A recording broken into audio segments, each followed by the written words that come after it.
from the state. Both the state government and also the stakeholders within the state are really providing us with the needed support. We've implemented different projects.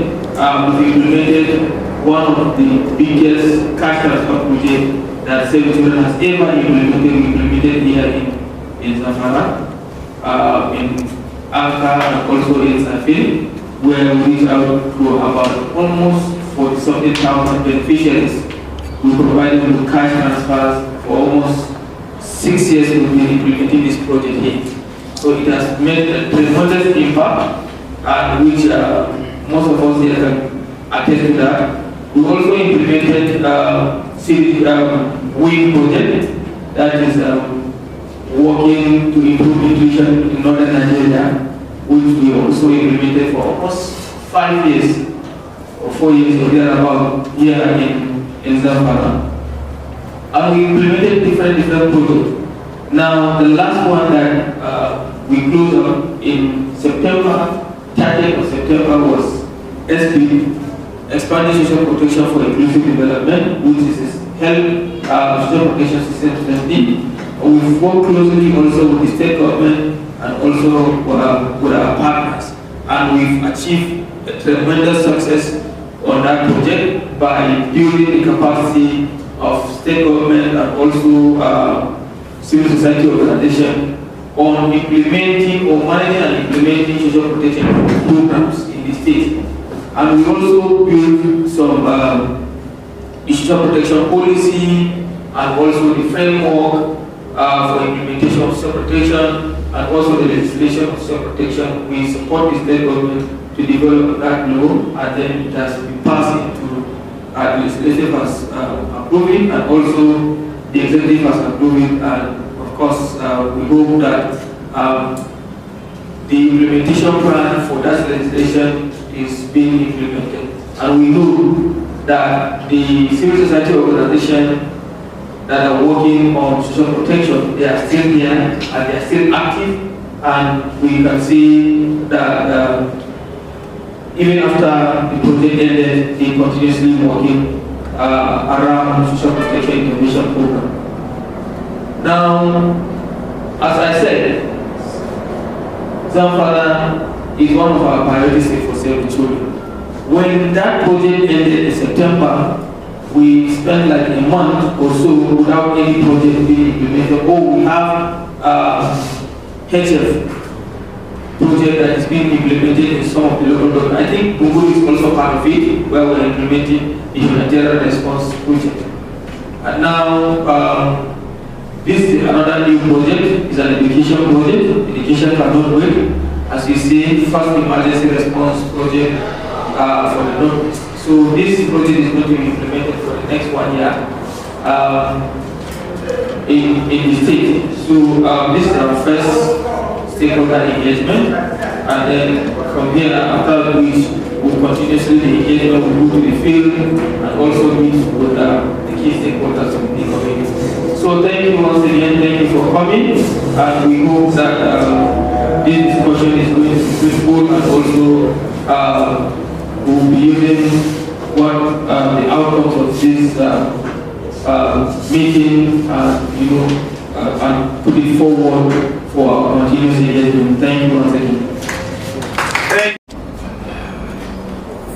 I'm sorry I didn't get the full names. Representatives from Save the Children at the national, region, state. Ladies and gentlemen, Assalamu alaikum. It's a pleasure indeed for me to be here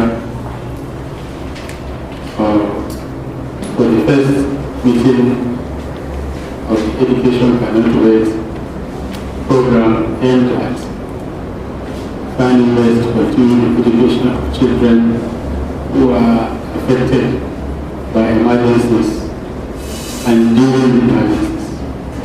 I believe even after the emergencies, it is going to end this children.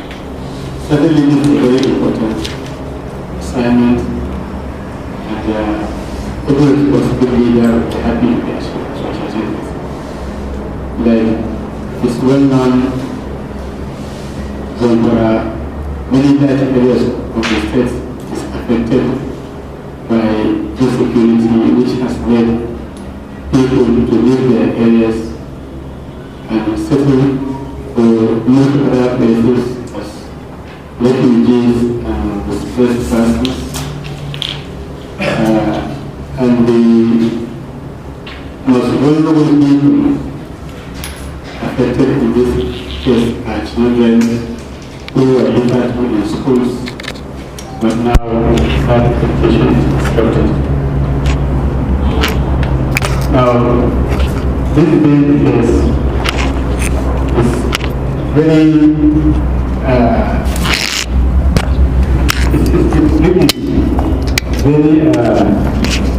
everyone is very happy to find this initiative to look after or look for ways how the education of this children will continue. So,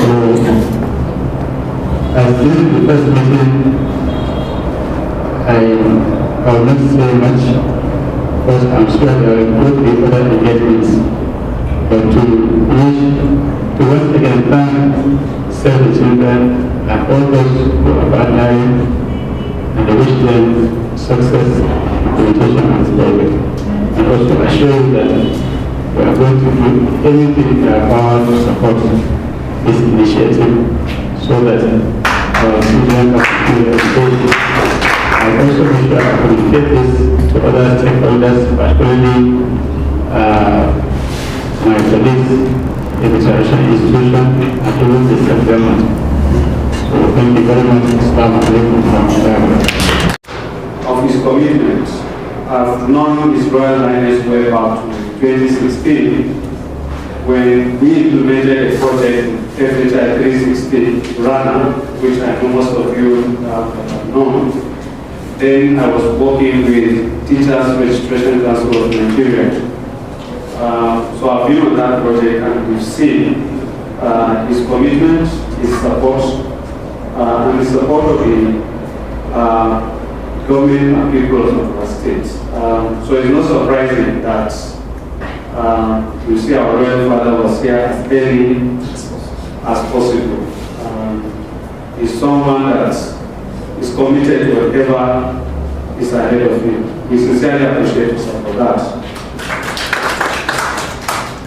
I also want to thank the representative of the Honorable Commissioner. Over the years, we've received tremendous support from the Ministry of Education, Ministry of Men Affairs, and all the relevant agencies in the state. Like Mr. Tambo said, Zamfara is one of the states that we can comfortably come to, and we get the required support.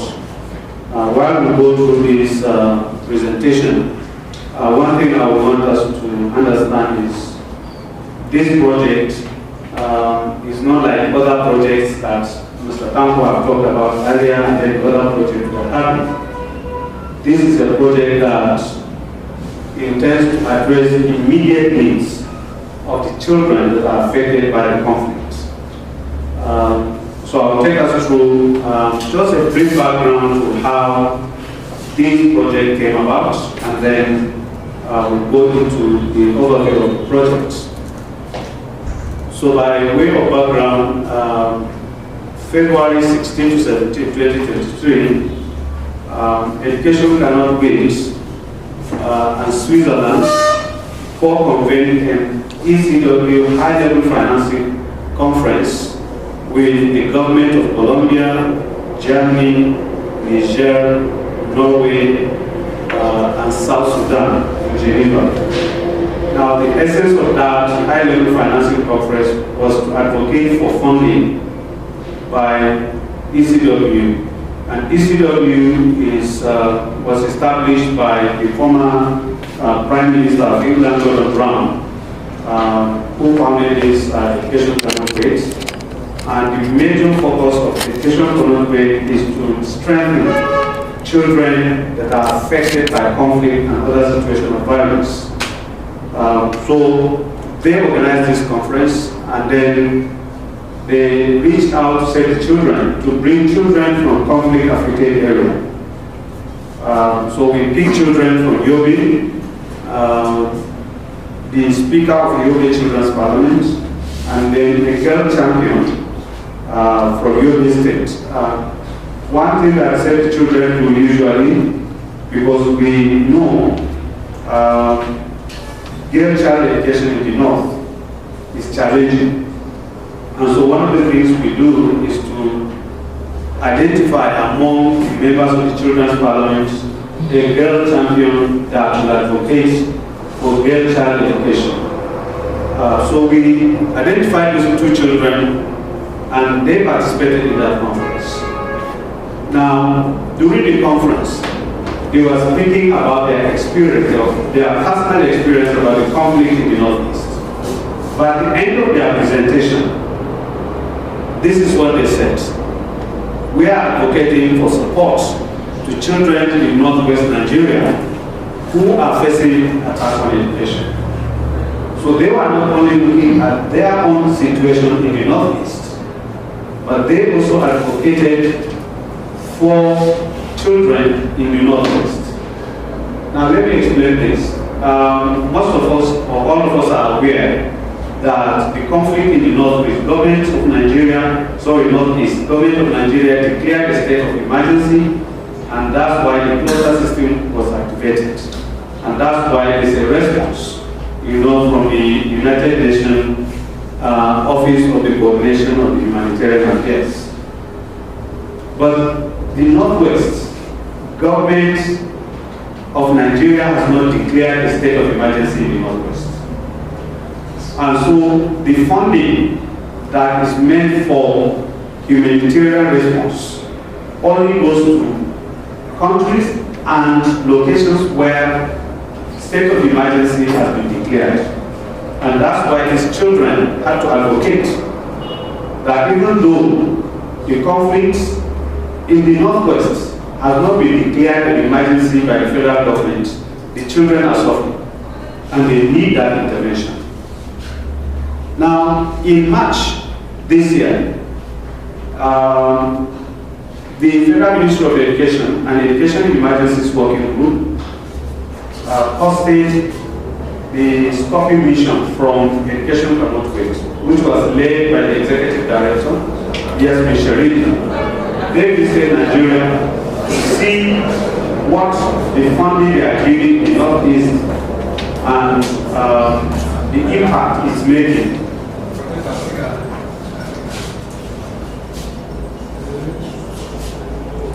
You are welcome.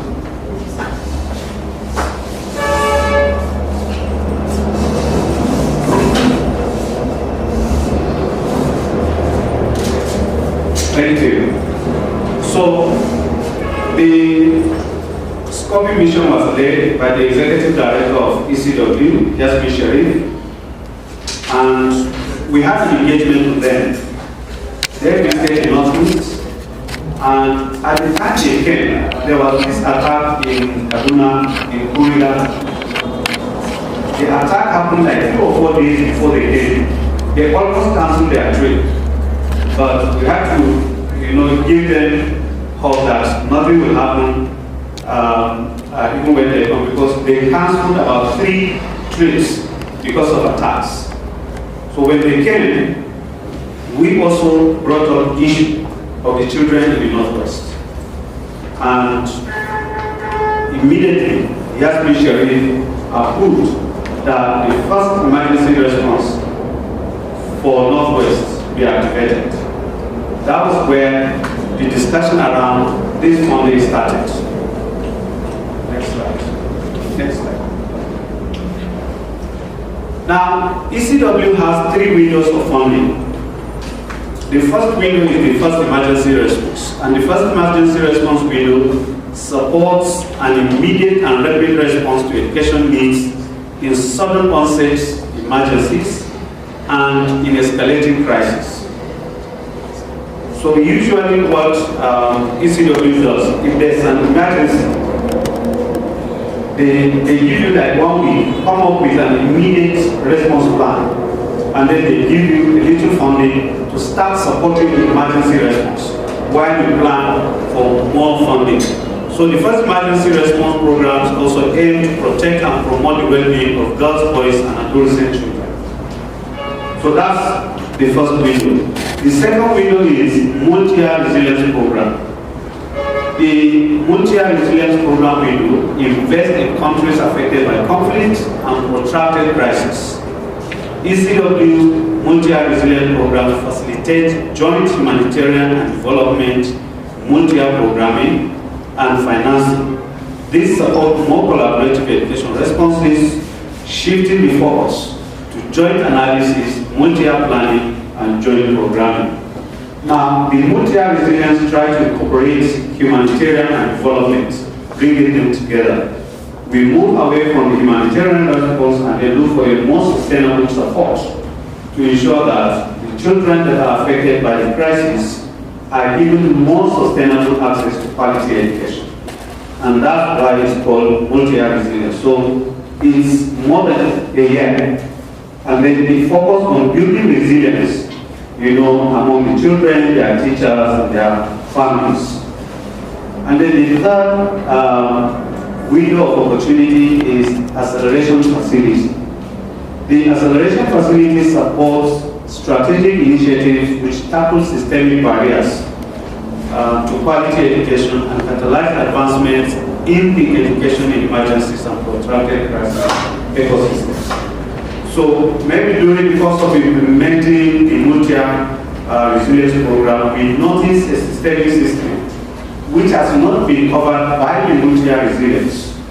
We can equally, with justification, approach ECW and apply for this acceleration facility, and then they will provide to strengthen the system so that at the end of the multi-year resilience program, the system is strengthened to continue with the project.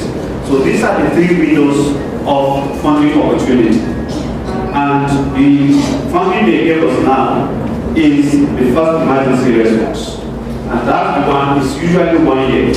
In some contexts, they give for 6 months. But for us, they give for 1 year. And effective date is 1st October? Yes, 1st October. So 1 month down the line. And we know the process of signing contract and all that took a little bit of time. So this is the first engagement since this project was approved.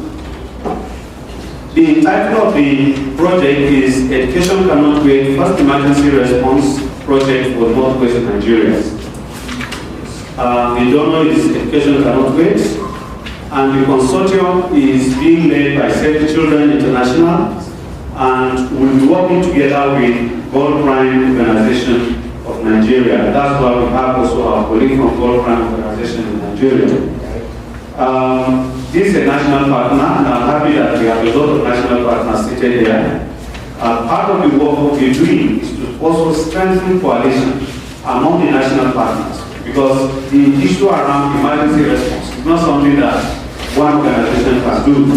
So as part of this response, for us to be able to access any of the other funding, we should be able to build a coalition where we'll be having meetings. Whichever project you have, let's come together, identify the gaps that all these projects that are here in Zamfara cannot cover, and then we can approach ECW for the multi-year resilience program. And that's why the invitation also brought in national partners that are already working here in Zamfara State.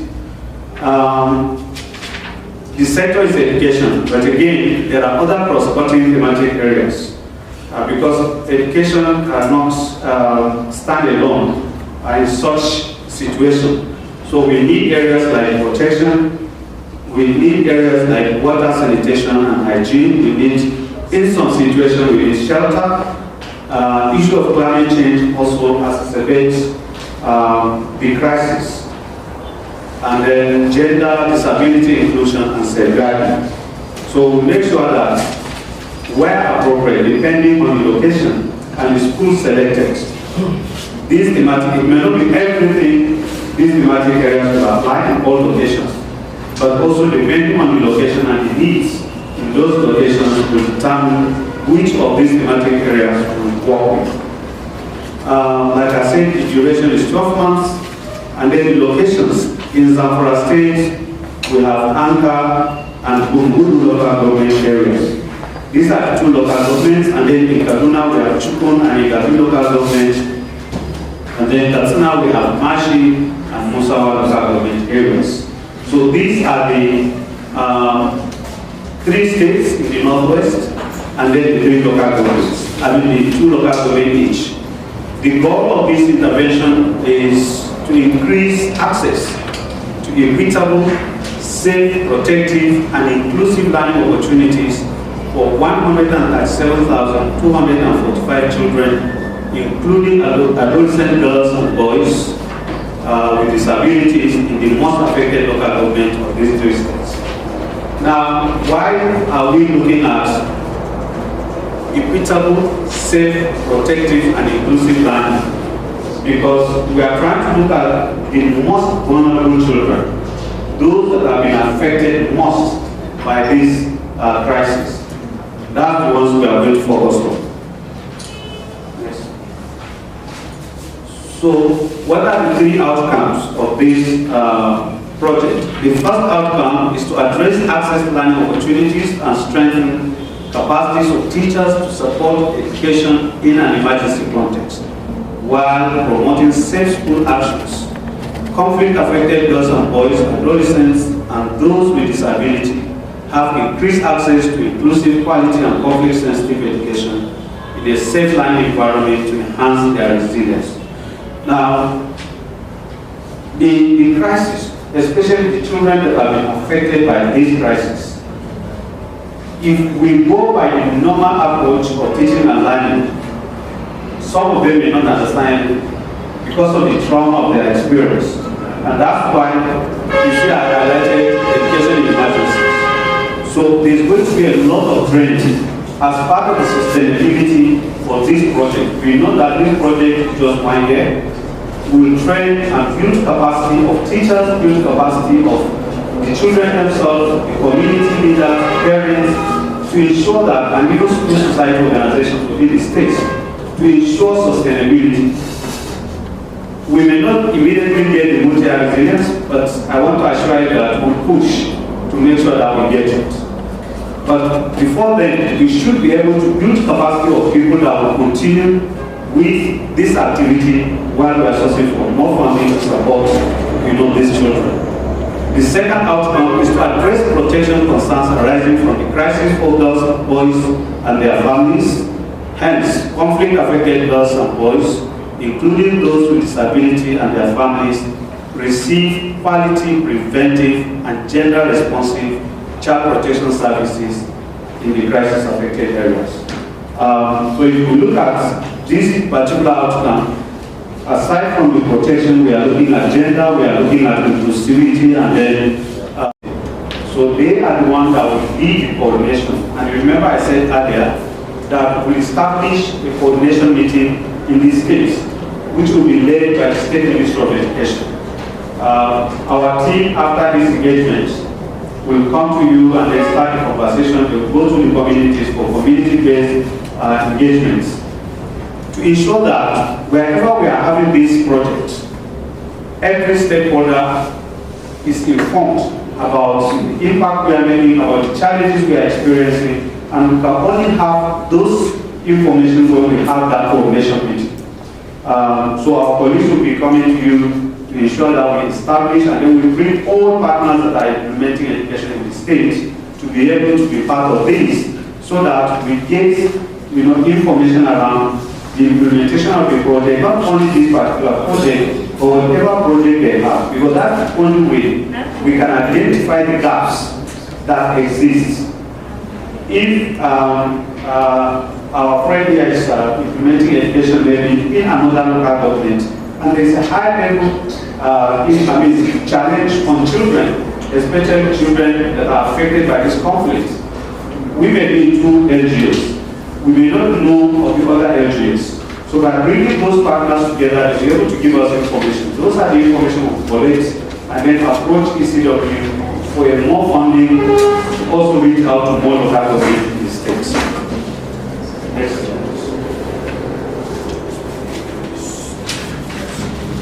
Yes, so I think these are the 3 states, and like I said, in Katsina and Zamfara, Save the Children and Gold Prime will be implementing jointly, while in Kaduna is going to be Save the Children. So thank you very much for your attention. I hand over to Madam Bureau. Thank you.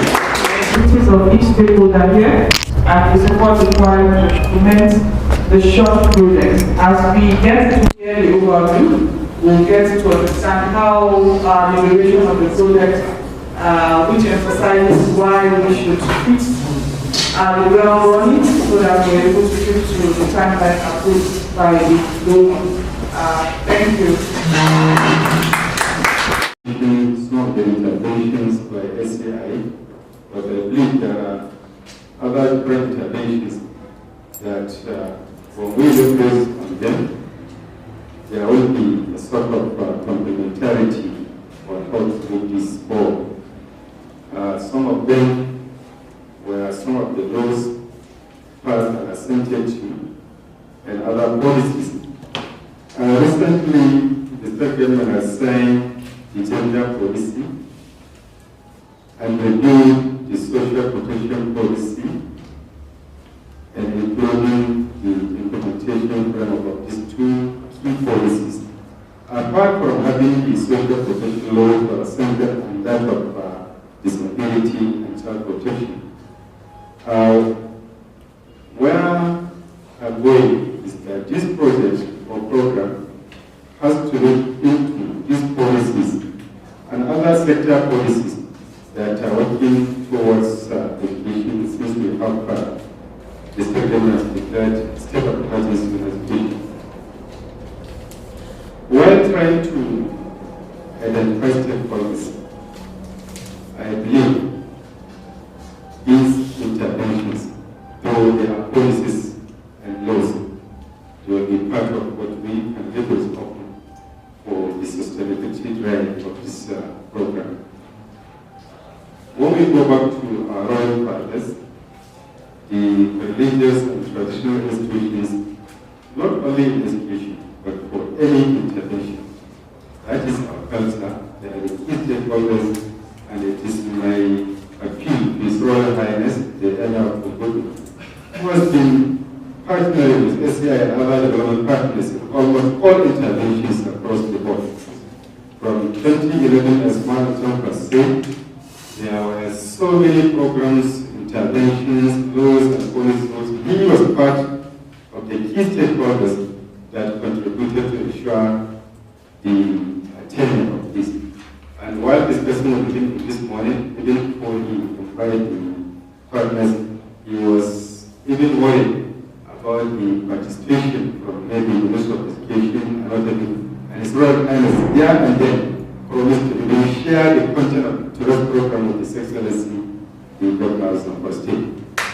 So we really appreciate this, and I believe the stakeholders here in attendance and many others that will further engage will be part and parcel of this intervention for the betterment of our society.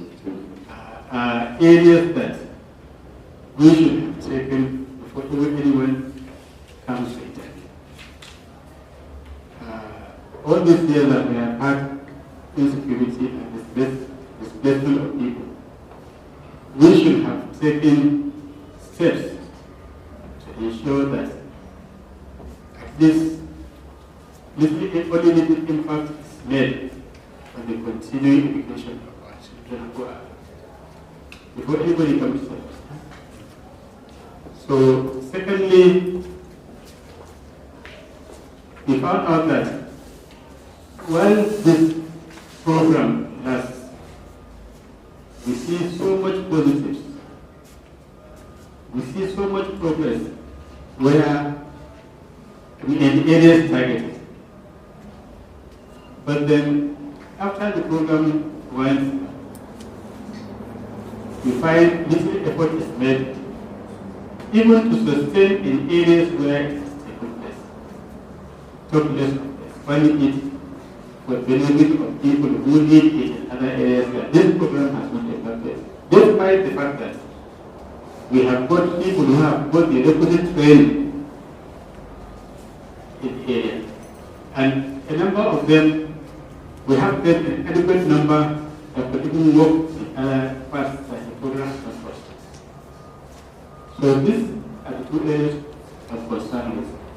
If we take the issue of Ghana, which we have been part of, we saw the impact it made. And the focus simply was that. But you only mentioned Anka and Bungudu. Why? I want to know the reason, please. Thank you. Thank you. To express my happiness with this initiative, as it will actually complement the effort of the state governments to uplift Zamfara educationally, despite the insecurity that affects not only Zamfara but almost all the northwest geographical zone. This we are very happy with that. I would like to have, if you give us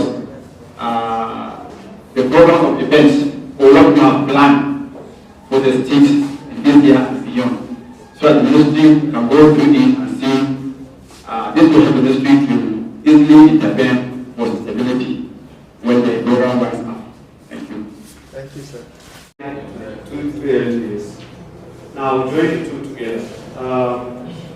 When the ECW gave us the confirmation that they will give us a little funding to support the first emergency response, they gave us 2 weeks to come up with the concept. And so we have to rally around, working with our police here on the field to engage and get data. But we didn't even tell them what we need the data for. But we need the data of out-of-school children in Zamfara State, and then we need the data of children that have been affected by this conflict across Zamfara, Katsina, and Kaduna State. For Kaduna State, it was automatic because the funding was given because of the attack in Kurega in Kaduna State. Now, we didn't collect only data from these 3 states, but all the states in the northwest. Sokoto, Kebbi, Zamfara, Katsina, Kaduna, Kano, Jigawa, all of them we collected the data. And for us to select a state, we must justify with data. Because you can't just tell a donor that, oh, we are picking Zamfara because of this. Why choosing Zamfara? So we use data from the states and from the local governments based on the number of out-of-school children. And those out-of-school children were exacerbated by the conflict. That's one. The second one is, because the funding is not much, we also try to reduce the number of local government that will take in a state, so that let's have an impactful pilot that the donor can see that with this little funding, we'll be able to reach this number. The total number that I read out, 45% of that number is coming from Zamfara State. Why? Because in the northwest, Zamfara has the highest number of out-of-school children. That's what the data shows. And that's why Zamfara has been chosen. Now, why choosing Anka and Bungudu? In fact, when we were in Katsina, one local government it chose was Musa local government. And the Commissioner of Education, coincidentally, is from Musa local government. And her father's name is Musa Musawa. And she was like, please, you people will put me into trouble. But the issue is, when this selection were made, even the ministry were not consulted. Why? Because there was no time for the team, to even make a wider consultation. So we just have to work with the data that was gotten from these states to arrive at the 3 states. And that's why we selected Zamfara, Katsina, Kaduna State. Now, after selecting these states, which of these local governments in each of the states that are prioritized? We are not from Zamfara State. all the people that work on this proposal, none of them are from Zamfara State. But what guided us to arrive at Bungudu and Anchor is the data. The data available from students from Ministry of Education that guided the selection of the 2 LGs. And the reason is, this is a pilot, like I said at the beginning. If we implement this, and even during the course of the implementation, let's try to identify gaps, even in these 2 LGs. What are the gaps that exist? What are those areas that we need more support to be able to expand beyond these 2 LGs? We have done this in the Northeast. In fact, in the Northeast, they gave us the first emergency response for only 1 state. And in the middle of implementation, they gave us the multi-year resilience program for 3 years, which just finished now. They have now approved the second phase of the multi-year resilience program, which starts by January next year. And it's because we have identified the gaps, starting from those just 1 state and 2 local governments in the first emergency response, now expanded to the 3 northeastern states that are most affected, Borno, Adamawa, and Yobe, and then the number of local governments also have been expanded. So the selection was based on the data that was made available for us from the states. And then, why did we choose to maybe proximity of those states? Because it's another thing. If we say, okay, we are jumping Zamfara, I'm going to Kebbi or Katsina, Sokoto, a lot of funds will go into transportation. And that's why we chose states that are very close to each other, so that communication and then even bringing the 3 states together will be easier for us. For example, if we want the 3 states to have a meeting, we can say, okay, let's go to Katsina. It's easier for all of us, but let's come here. The 3 states is close to each other. That's also another reason why the 3 states were selected. The other area, let me talk about what His Royal Highness said around the runner. Now, when the runner was implemented, I was privileged to be part of the runner up to the end of it. Then I was still working with the federal government under the agency of Federal Ministry of Education. The runner was implemented both in formal schools and in Tsangaya schools. And to our greatest shock, the highest rate of performance was in the Tsangaya schools. In fact, the Director of Quality Assurance from the Federal Ministry of Education, when we were coming, I was telling him that, look, you will be amazed at what these Almajiris are doing on this runner. And he was like, maybe they are crying and blah, blah, blah. I said, no, don't worry, when we go there, you will testify. Then we came, and it was still in Bungudu when we visited one of the Tsangaya schools. And then he saw a child with primary 2 textbook, the runner book. He just opened it in the middle and asked the child to read, and the child started reading. He went and collected primary 5 textbook and opened for the child, and the child was reading. Why I'm stressing this is because of the level of commitment from the state government, from the traditional institution. His Royal Highness was our chief reader for Bungudu local government. That one I will never forget. There's no me unless if he's not in town. And I'm not sure there was a meeting that happened on Rana that His Royal Highness will travel. I've never seen it. So anytime we come, he's always there. Now, why am I reiterating all this? The level of commitment from all of us seated here determines the effectiveness and the impact we are going to achieve on this project. That's 1. 2, our commitment and support on this project. Remember, like the representative Honorable Commissioner said, we are here to support the states.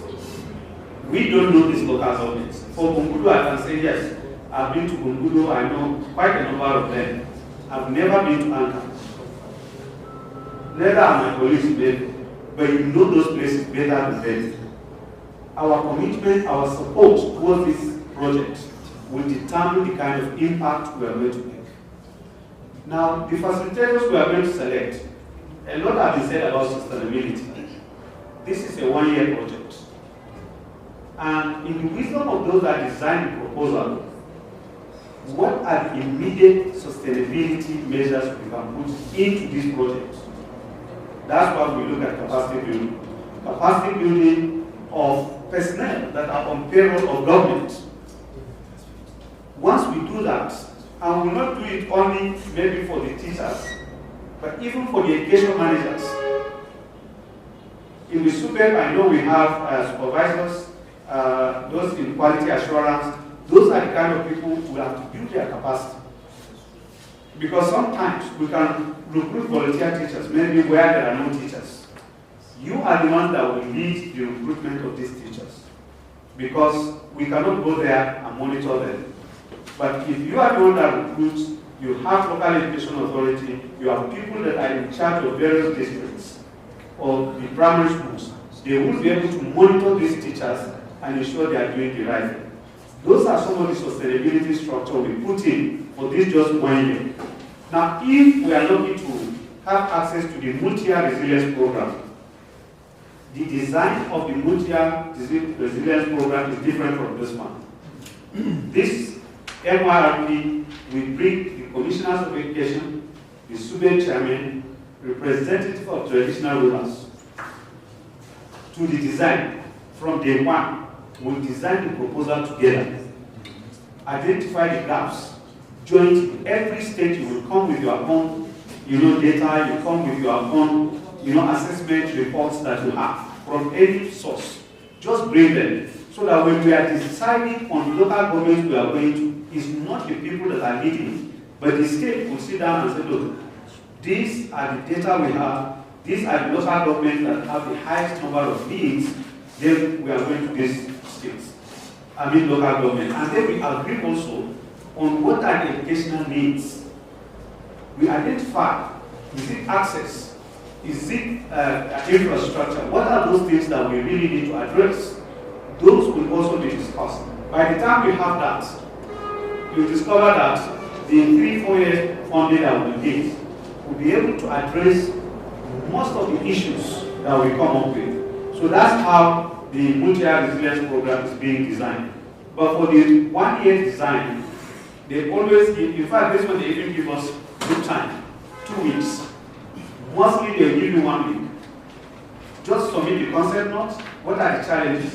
Because their belief is that you have the data. And luckily, we have people working here. UNICEF is working in Zamfara State. Save the Children is in Zamfara. World Prime is also in the Northwest. So they have data and they quickly supported us with data. And then they reached out to the Ministry of Education student and got those data for us. That's why we are able to arrive at this. So that is it around the sustainability. Then also reiterate the role of stakeholders. You were not invited just like that. Those that led the process of invitation identified the critical stakeholders in education in Zamfara State. And that's why they invited you. So for you being here, you have a very critical role to play when it comes to the implementation of this project, when it comes to the sustainability of this project. I'm happy to hear that there's somebody from media, right?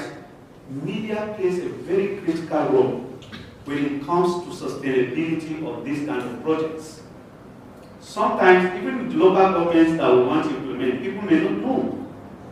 But the media plays a very critical role. So for us to achieve this objective, we need to work together. Ask questions. Don't just sit down, we come with this project and you are very comfortable to sit down. No, if you don't understand, ask. Because you are the custodian. You know where it pinches most. So ask the right questions so that when we start, we'll be able to work together.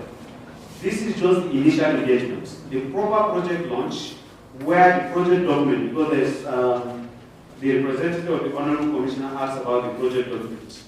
The project document, you'll be invited to the project launch, and at that meeting, they will give you the project document. And then they will take you through the project document, the work plan, the activities that you will do together. They will all take you through. This engagement is just to tell you that, look, this is what the project that we've gotten. We are planning to start this project. These are the partners that we implement. We need your support once the project starts. After this one, our colleague will go to Anchor and Bungudu local government and have similar engagements at the local government level. We'll also work with the local education authority, the Ministry of Education, the SUBE, the traditional institution to identify the communities where this project will be sited. And that will also depend on the available data within that local government. And that's where the ministry and the SUBE will play a very critical role.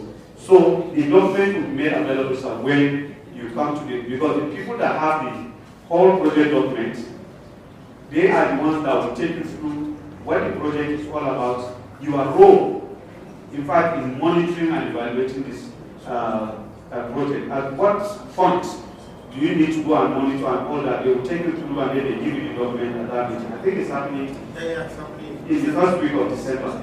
So that invitation will come and all the 3 states will be there. We'll take through and then even the data, like I said, 45% of that 137,000 is coming from Zamfara states. And so we need to share also our money to local government. Out of the two, which of the local government have the highest number of out-of-school children will also take the lion's share of that number. So those are the conversations that we'll do at the project launch program. Yes, I think I'm able to touch on the questions. Yes. Thank you very much. Thank you so much, Mr. Musa. The data of 2022-2023 about the dropped out school children of Sokoto, Kebbi, Zamfara. Katsina and Kaduna is like what Bahaushe said, Aramani Kalifi, because they don't have that issue much more than Sokoto, Kebbi, Zamfara. In 2022, Kebbi State is the most least, and 2023 is Sokoto State. Zamfara was there 2022, something about Musa Aboki can say about it. And from that's from choosing states. I'm advising you to look at because you talk about the proximity of the states. If you look about the proximity, that's for the transport and whatever, Sokoto is much closer than Zamfara to Zamfara and the Kebbi State than Kebbi State and Katsina State. And secondly, the issue of Anchor. Anchor, yes, we are not criticizing because it's our state and we want everybody to benefit. But Anchor has been benefiting from so many projects. Not sub-children, but particularly for sub-children, I know about conditional cash transfer. It's Anchor was chosen and it's a local government, if I'm not mistaken. Yes. So, since the project is not yet been starting, you can see the possibility of changing this local government. Bungudu to me is okay because I have never been here something about Bungudu, but Anchor is being benefited, not only for sub children, but even medical sans frontiers. Even though it's a conditional issue, there is lead poisoning there, but it's not only Anchor. There is lead poisoning at Bukuyu. Then, but Anchor was chosen island particularly, and there are so many. If I'm not forgetting, so for this one is north. So Kaduna, Katsina, Zamfara is north, but Sokoto and Kebbi, go and look that data. Wallahi, they are in the best position to me. So you can look into it. They are in the best position in education. The name of the project is very nice. Education can't wait. So what can't wait? Where? There. Let's concentrate on that people because they are much more needier than Katsina. One thing Igabi, I have an issue. I know something about Igabi, but that Chikun doesn't have something much on education. And the Katsina, we know in the north, Katsina and Niger are one of the best in education. So Katsina doesn't have anything. That Musawa is because of the voluntary activity. That's what makes them to become like Zamfara issue. But Zamfara in 2019, 2020, we are the most least in education. And 2022 is Kebbi State. 2023 I attended and is Sokoto State. So we should look into that one. Thank you. So maybe my interaction with the agencies, maybe they would have, one would have felt any influence program, but I kind of didn't know about it. But I came here that the good work was wrong. By the way, I think they have first told us that the program was conceived quickly and arranged, and the pilot is started. Now, it's very difficult for anybody who is aware of these programs that before it reaches this stage, already the headquarters of Seven Children and other partners have been informed that this program is going to take this place and that place. If there are mistakes, or if there are weaknesses in the choice, let us see what happens. Because like I said earlier, these are issues that we don't even need partners to tell us. We should have several years ago in Zamfara have started this one. We should have had a program of this type. So if anybody is able to interject, he could be a leverage to choose even where it is misinterpreted. But I'm not saying it should be done that way. And I'm happy really had this issue because that is how things can be improved subsequently. But I think the issue of changing the label, not because we are changing it, it has already been informed to partners at the highest level. But I believe that the point she has made should be taken into consideration in due course. Other considerations taken before I mean, I don't know. But I want to give it a fair condition that being used to terrain, there are issues where they made it, and I would say let it be a wake of thought. Let us not be sit down until partners tell us the problem that can be learned in our lives. Likewise, we should try and see that wherever we have a program like this, we choose areas that are most impactful. I hope that this is what concerns arising from crisis for girls, boys, and their families against conflict affected girls and boys, including those with disability and their families, receive quality preventive and gender responsive child protection services. Now, you recall, I think early this year, Save the Children supported the election and training of children's parliament in the state, right? Yes. Now, most of these, the child protection related activities, will be working very closely with the Ministry of Women Affairs, and especially with the children's parliament, to engage government stakeholders on the need to implement the child protection law.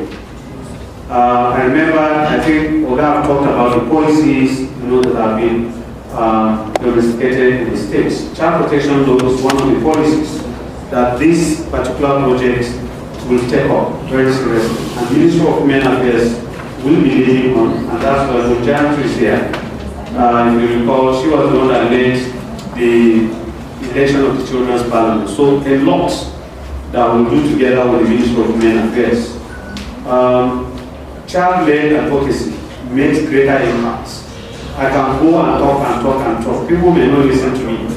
But when children speak, I was telling my colleague, we went to a school in South Africa, and one girl from South Sudan, she was, I think she's 13. She was presenting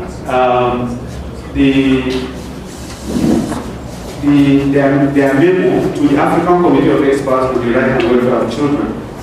And in one of the remarks, she said, our government is corrupt. And then people are like murmuring, and she said, yes, all of you are corrupt. If I'm the one to say that, I don't think I will sleep in the suit that day. They will report me. But this is a child. They say it as it is, and whoever they face, they will tell you their problem. They are not attacking you, but they are telling you their own problem. And then, somebody asks, why do you say we are corrupt? He said, if you are not corrupt, how many years you've been telling us that you protect us? Till today, we have not seen the protection. Is that not corruption? So it's better you don't even engage them and try to defend. Let's do whatever we can and ask them. When we ask them, they will tell us. When we go back, when they tell us, bring in our wisdom as adults, we'll see that we make a greater impact. So a lot will be done with the Ministry of Women Affairs. Choice of states and then the LGs. Yeah, so for the states, remember I talked about the attack in Kaduna, in Chikun local government. That happened like 3 days before the arrival of these people. That was the facilitation for getting this project. That was the facilitation. So, what Yasmin Sharif said, she knew how to pronounce this corridor even better than me. Because she sent over 50 mails trying to confirm whether they should still come to Nigeria. And then we confirmed to her that she said she's only going to the northeast. So there was no attack in the northeast. The previous about 4 planned to come. Anytime they plan to come, like 2-3 weeks will be coming, there will be an attack in the northeast and they cancel. So the project was given because this attack happened a few days before. Now, Sokoto and Kebbi, I totally agree with you with the data. Now, there's this EU project where Save the Children and Plan International currently implementing in Sokoto, Kano, and Jigawa. Now, the donor identified Kano because when they saw the data and then the challenges of children, you know, the donor had been there, it's EU, European Union, so they know Kano very well. And you move on the street, you see children that are not in school, you don't need to even conduct assessments, you see them. So Kano was their first priority. But because of the data also of out-of-school children in Sokoto and Kebbi, we proposed that and then they selected Sokoto. And then Jigawa was added.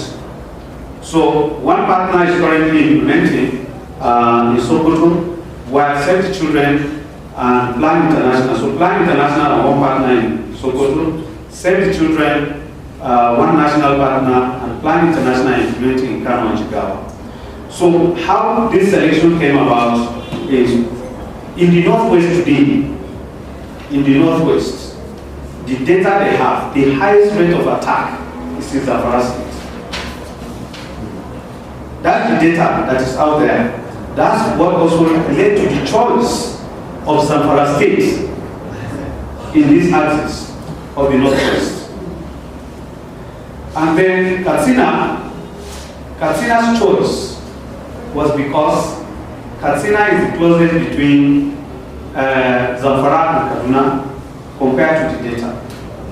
That's how Katsina came. The data you talked about, you know, in Chukun local government, even in Kaduna State, we were challenged. That why are we selecting Chukun local government? Why we have local government, this one, Birnin-Gwari? Because in Kaduna State, Birnin-Gwari has the highest rate of attack. But because this attack happened in Chukun local government and the donor says, this is the local government we should prioritize. So, like I said, if we are opportunity to get a multi-year resilience program, that one will involve the state government in the selection process. But this one, in fact, Save the Children was only invited to come to apply, you know, for what do you call it? Grant agent for this project. But the proposal was followed by the Education Emergency Solution, led by UNICEF and Save the Children. Gold Prime competed with Save the Children to be the lead agent. So I'm saying this for civil society organizations, national partners here. Gold Prime here, they competed with Save the Children to be the grant agent for this project. And they came second and they gave them 40% of the funding. So we are taking 60% of the funding, they are taking. So national partners, for me, we've been at the forefront of localization. I know that Gold Prime, when I was in the Northeast, they have a very strong emergency response skills. And that's why they were able to get this. Why I'm saying all this is that national partners in this axis, we need to form coalition. We need to form consortium.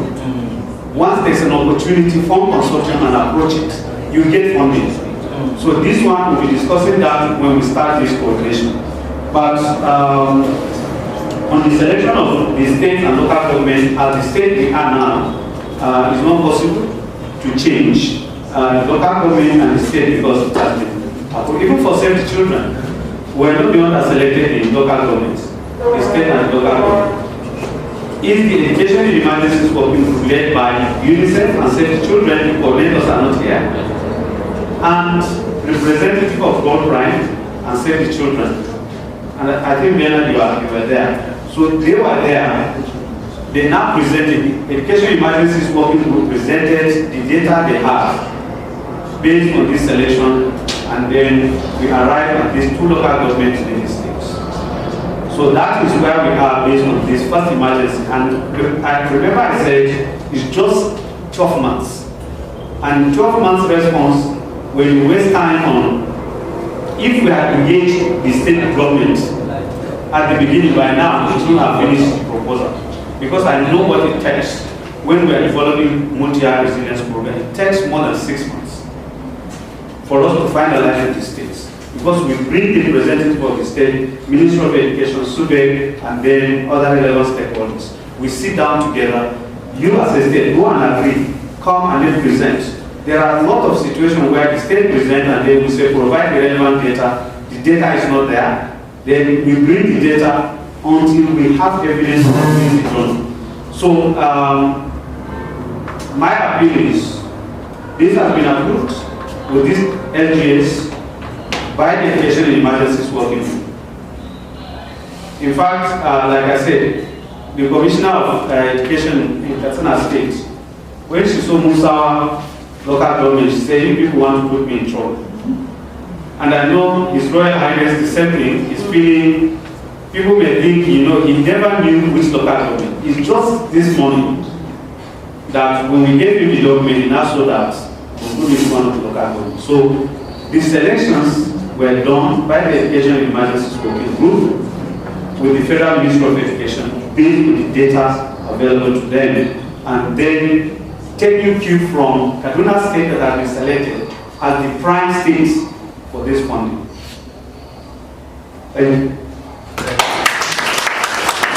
Thank you so much. That this program is getting some prosperity huge. When we go to the annual result, likewise. As you are visiting local government for an advice, because the ISIL has a strong commitment and engagement with all the local governments. They have their structures there. I look part of the sustainability drivers to contact ISIL because they have connection with SBLCs in each of the local governments. From the initial stage, the SBLCs will be engaged because they are already there with education for children. Media are very key and important. Most of what we are doing is on prestige. The target beneficiaries sometimes are not even aware of what is going on. So please engage in media and community-based organizations. They are our gatekeepers there. Like in my area, I know when I was there, we have an organization that nobody can engage anybody or enter into that place without the consent of that community-based organization. So they are very key, and the key stakeholders, the CEOs there, the media, and rest of the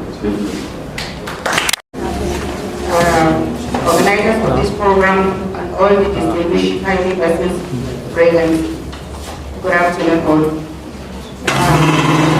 Thank God, everybody knows that Zamfara has declared a state of emergency on education, and the kind of engagements with stakeholders and NGOs that is supporters in education is very welcome idea in the state. University-based education, as you all know, is the one in charge of basic education, children and adolescents. And the board is trying, the state ministry is trying. A lot of children are now back to school, but we have a lot number of them out there. We have a lot of out-of-school children, which the data shows we are one of those that is having this high number of children. And that is why even currently we are out there on the field. Our planning officers and SSOs are out there for data entry for our school children. and the dashboard is always going higher. We can see from different local governments. Currently, I have the dashboard here with me, where you can see Zuni, Maradon, a lot of Moprak are going higher in their data entry. They are going to continue with that up to the end of December. And I'm very sure that data will help. So also, Save the Children, education cannot wait, first emergency response. As a partner that is going to support us in education, we are on access, retention, completion, and transition. And with this Save the Children emergency response issue, we know we need the safety of our children, as well as what? Safeguarding their rights, as well as safeguarding their whatever protection that we can be able to add to the children, more especially in this area of crisis that we are in. So also, working with us, Ministry of Education, to ensure maybe giving to you the resource person that we may require in this activity will really help. Our traditional rulers are our supporters. Whenever we have any issue, we firstly go to them. We seek for their sensitize and advocate for their support, which they are always ready to give us. And that was why out of school data entry is going successfully with their support. So I think Save the Children education cannot wait emergency response. We are most welcome.